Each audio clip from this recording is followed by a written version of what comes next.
there's some big questions that even trying to define national cinema will raise for us. You wrestled with some of those questions, trying to come up with a definition of national cinema.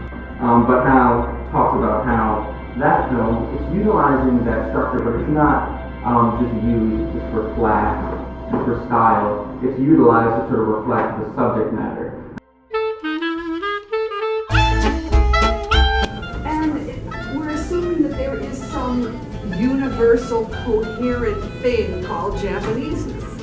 And what if there's not? What if cultures are made up of all these competing subcultures and there's no Japanese at all? There's this kind of Japanese and that kind of Japanese, right? One is not, neither is front-loading so much in your intro, right?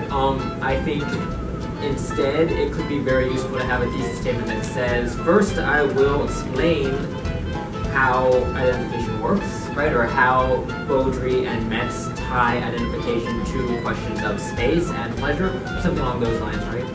To tell its story effectively, it uses voiceover once again for the main character. We don't see particular images of how it's going to happen, but in his first couple lines of voiceover, he's talking about how this is the day I die or whatever. So we know what's going to happen, and part of the adventure and the effectiveness of the story is going to be figuring out how everything comes together. The narrative vision, it was a persuasive element that the audience is going to come away with some